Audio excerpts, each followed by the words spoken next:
Hello বন্ধুরা, সবাই কেমন আছেন? আশা করি অনেক ভালো আছেন। বন্ধুরা, আজ আমি আপনাদের সামনে হাজির হলাম পোকো M2 Pro এই ফোনটি নিয়ে। বর্তমান সময়ের মিড বাজেটের গেমিং ফোনগুলোর মধ্যে এটি একটি। আর তাই আপনাদের কথা মাথায় রেখে আজকের ভিডিওটি তৈরি করা।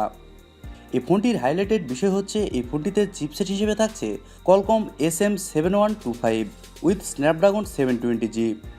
এছাড়াও ক্যামেরা থাকছে 48 মেগাপিক্সেলের, সাথে ব্যাটারি থাকছে 5000 অ্যাম্পিয়ার।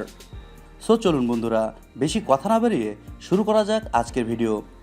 আর আজকের ভিডিওতে এই ফোনটির বিস্তারিত আপনাদেরকে জানানোর চেষ্টা করব এবং এছাড়াও জানাবো এই ফোনটির প্রাইস, আর সবশেষে জানাবো আমার মতামত। এই ফোনটি এই বাজেটে আপনাদের জন্য কেমন হবে, এই ফোনটি কি ভালো হবে না এর থেকে কোনো বেটার অপশান থাকছে আপনাদের জন্য।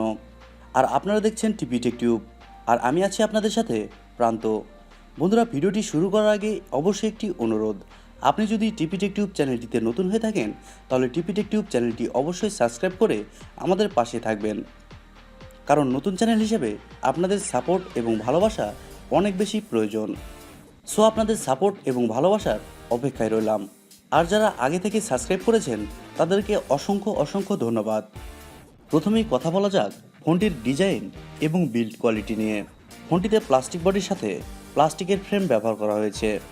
আর ফোনটির ব্যাকপার্টে একটি স্কোয়ার সার্কেলের মধ্যে রাখা হয়েছে 4টি ক্যামেরা। আর ফোনটির সামনে আসলে আপনি পাবেন ফুল ভিউ ডিসপ্লে। ডিসপ্লের উপরে মাঝখানে রাখা হয়েছে একটি পাঞ্চ হোল, আর সেখানে বসানো হয়েছে সেলফি ক্যামেরাটি। আর এই ফোনটির ফিঙ্গারপ্রিন্ট সেন্সর থাকছে ফোনটির রাইট সাইড মাউন্টে, আর সাথে থাকছে ভলিউম আপ ডাউন বাটন।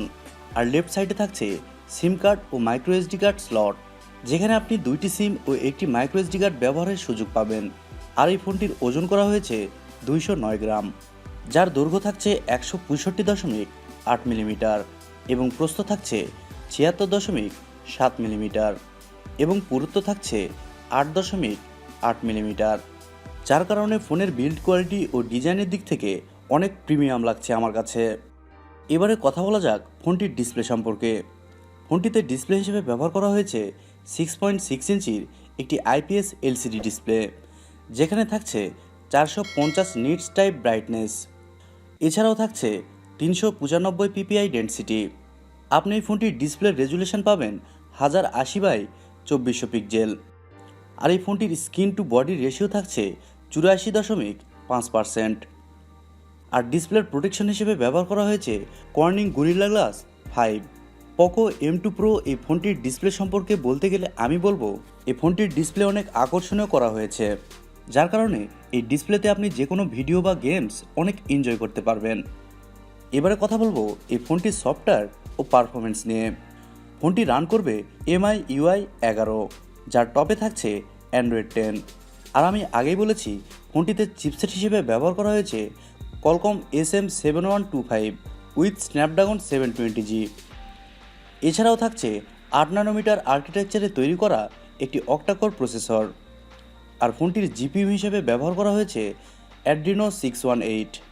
এই ফোনটির পারফরমেন্স সেকশন সম্পর্কে বলতে গেলে আমি বলবো এই ফোনটিতে গেমিং ও নেট ব্রাউজিংয়ের কথা মাথায় রেখে এর চিপসেট ব্যবহার করা হয়েছে, যার ফলে এই ফোন দিয়ে আপনি যে কোনো গেম এবং নেট ব্রাউজিং অনায়াসেই করতে পারবেন। আর এই ফোনটি ওয়ার্ল্ড ওয়াইড 3টি ভেরিয়েন্টে পাওয়া যাচ্ছে। একটি হচ্ছে 4GB র্যাম 64GB রোম, এবং আরেকটি হচ্ছে 6GB র্যাম 64GB রোম, এবং আরেকটি হচ্ছে 6GB র্যাম 128GB রোম।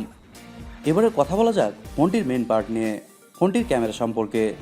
ফোনটির মেন ক্যামেরা হিসেবে ব্যবহার করা হয়েছে 48 মেগাপিক্সেলের একটি ওয়াইড ক্যামেরা, এবং সাথে থাকছে 8 মেগাপিক্সেলের একটি আলট্রা ওয়াইড, এবং এছাড়াও থাকছে 5 মেগাপিক্সেলের একটি ম্যাক্রো, এবং ফোর্থ ক্যামেরা হিসেবে থাকছে 2 মেগাপিক্সেলের একটি ডিপ ক্যামেরা। আর ক্যামেরার রেজলিউশন থাকছে 1080 পিক্সেল। আর এই ফোনটি দিয়ে আপনি 4K রেজলিউশনে ভিডিও শ্যুট করতে পারবেন। ফোনটিতে সেলফি ক্যামেরা হিসেবে ব্যবহার করা হয়েছে 16 মেগাপিক্সেলের একটি ওয়াইড ক্যামেরা, আর এখানেও আপনি 1080p রেজলিউশন পেয়ে যাবেন। এবারে কথা বলবো ফোনটির সবচেয়ে জরুরি পার্ট নিয়ে, ফোনটির ব্যাটারি এবং চার্জার নিয়ে। ফোনটিতে ব্যবহার করা হয়েছে 5000 অ্যাম্পিয়ারের একটি নন রিমুভেবল ব্যাটারি, এবং ফোনটি চার্জ করার জন্য থাকছে 33 ওয়াটের একটি ফাস্ট চার্জার। আর ফোনটির অন্যান্য ফিচার হিসেবে থাকছে Bluetooth, GPS, wifi, FM, USB সহ আরও অনেক কিছু। আর এই ফোনটির বর্তমান বাংলাদেশ প্রাইস 6128GB ভেরিয়েন্টের 20,000 টাকা। বন্ধুরা, এবার জানাবো আমার মতামত। এই বাজেটে যদি এমন একটি গেমিং ফোন হয় তাহলে আমার মনে হয় সেটি খারাপ নয়। আর এছাড়াও এই ফোনটির পারফরমেন্স সেকশন আমার কাছে পার্সোনালি অনেক ভালো লেগেছে। সো বন্ধুরা, আপনারা যদি এই বাজেটে ফোন কিনতে চান তাহলে পোকো M2 Pro এই ফোনটি নিঃসন্দেহে নিতে পারেন। আর আপনারা যদি অন্য কোনো ফোন নিতে চান তাহলে আমাদের চ্যানেলের আগের ভিডিওগুলো দেখে আপনি যে কোনো একটি ফোন চয়েস করে নিতে পারেন। সো বন্ধুরা, এই ছিল আজকের ভিডিও। পোকো M2 Pro এই ফোনটি আপনাদের কাছে কেমন লেগেছে কমেন্ট করে অবশ্যই জানান। আর ভিডিওটি ভালো লাগলে ভিডিওতে একটি লাইক দিবেন। আর TechTube চ্যানেলটি সাবস্ক্রাইব করতে কিন্তু ভুলবেন না বন্ধুরা। সবাই অনেক অনেক ভালো থাকুন আর সুস্থ থাকুন।